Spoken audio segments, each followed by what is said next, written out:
Mr. Paradise, Picking Paradise. This is episode 9 of the Lock Picking Belt Ride Along series, and we're going to pick up right where we left off last time. So we've got this, it's a different color lock body, but it's the same core. This is the old lock body that we picked last time. I had the core in there with the 3 pins. This was the key. You can reference that last video if you'd like. But just pay attention to the keys on your 1100s and see what you actually have to do to pick them.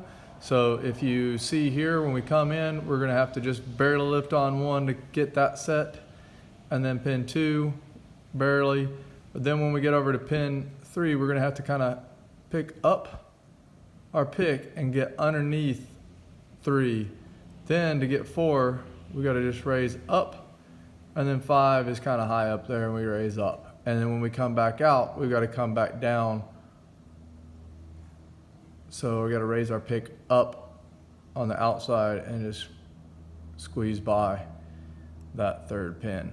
So these are actually the first 2 locks that I had when I started lock picking, and I learned a lot from them. But looking back and reflecting on it, I never even looked at the key to see why that one seemed to kind of give me a fight and what was going on with it. And this one wasn't the original core, and this one it was another one. So but I never looked at the key, so look at the key. And I haven't been stressing it enough lately, so let's stress it a little bit more now. Tension. Everything's tension. If you're having a bad day picking or you're not getting anywhere on a lock, play with your tension a lot more. And last video, I gave you guys a lot of good tips on the 1100s. I'll give you a couple more today. One is pulsate your tension a little bit. So you're not only going to hold light pressure all the time. I found that pulsating that tension seems to drop pins that may be stuck on a serration or kind of dislodge them. So I'll kind of do this throughout the pick, because if one of the spools is set on the serration, doing that kind of just bounces things around a little bit, I think, and helps free them up. So we're going to go ahead and get into this lock and pick it, and that's going to be good for our blue belt pick. But then we've got to build a challenge lock, so we're going to walk you out to what I've got set up. But don't forget, Den's Brass has a good video on how he makes his, and I'm going to show you how easy it can be. Well, he showed you how easy it's going to be. I'm going to show you what I'm about to do. I haven't actually made a challenge lock yet. So anyway, going in.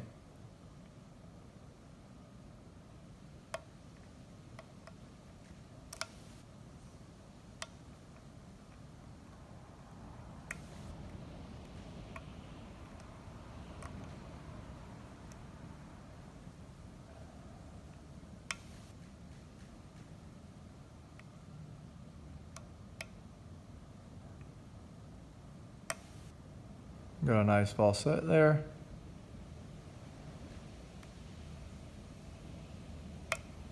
Kind of rotation.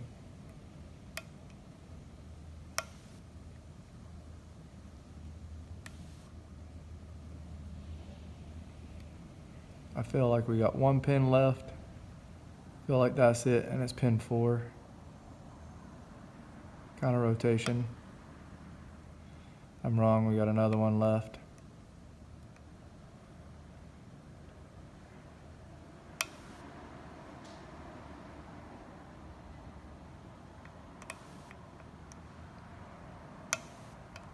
Pin 5. Locks open. Okay guys, so work on these things and fluctuate that tension. That's a good key. And the other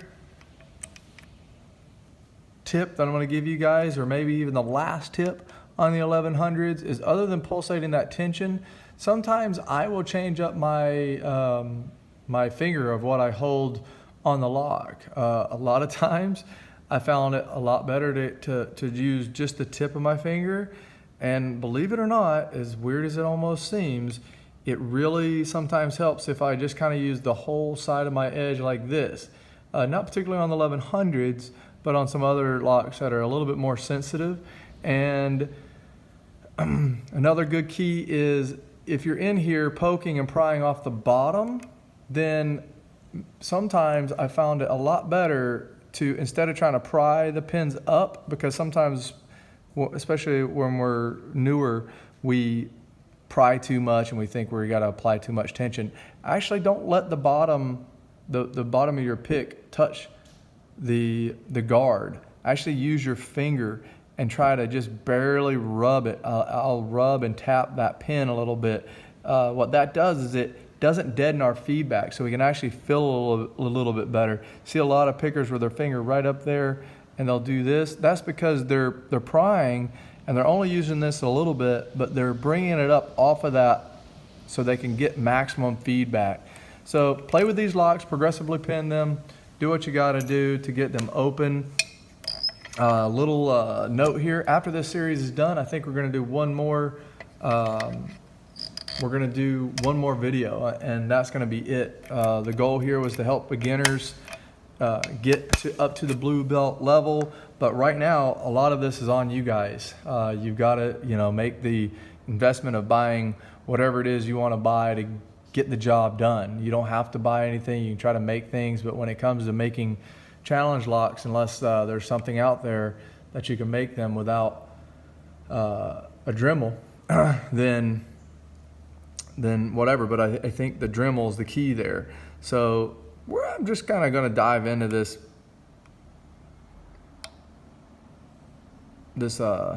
lock, just because, why not? I mean, we're here, we're picking blue belt level locks, and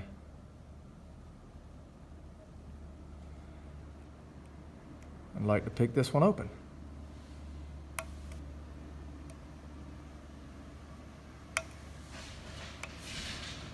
Sounds like the wife's home.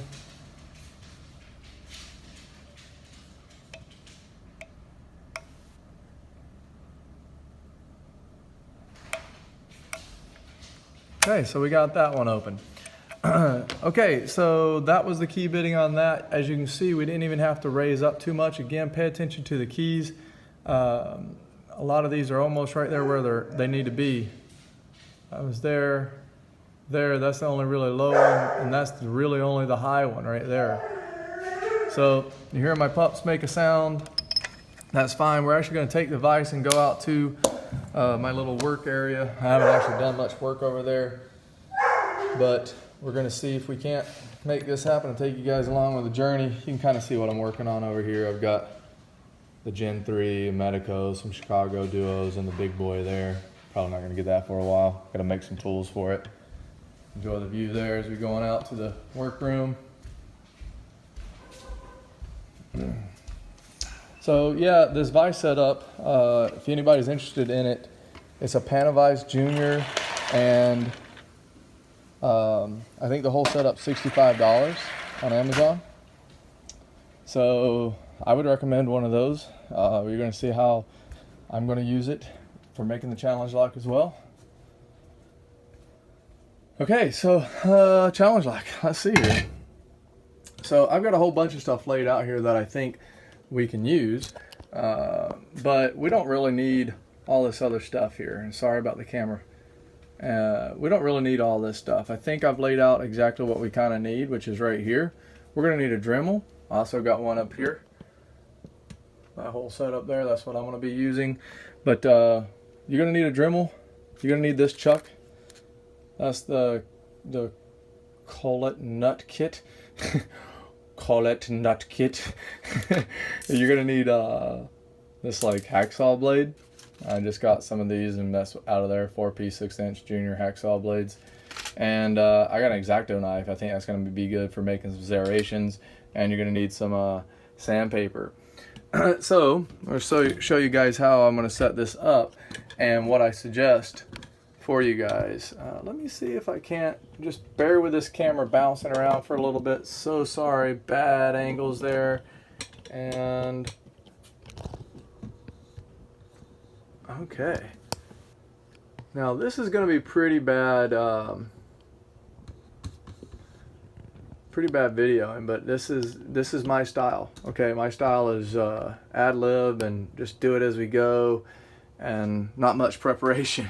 Because I like picking more than I like making videos, but it's actually been pretty cool all the support I've been getting. So you guys can do it out of 3mm brass rod. You can pick this up at like a local hardware store, but it's just 3 or 1/8 brass rod. I think those fit a lot of common locks.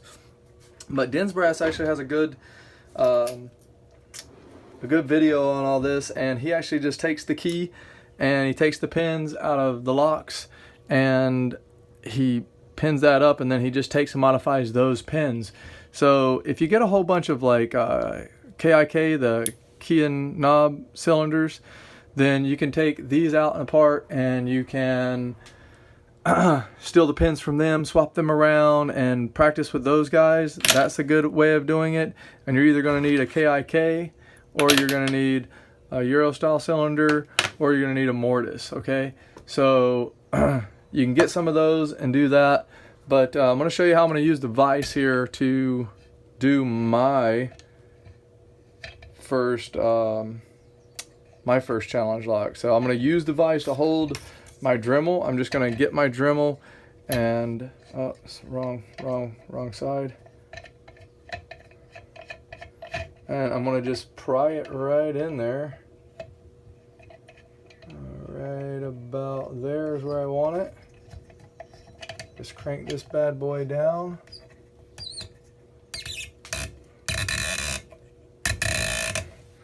Now you can see that's nice and sturdy. Let's turn this way.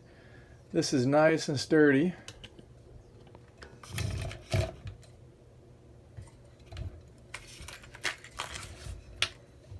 Right there. So I mean, you can see that's not moving much.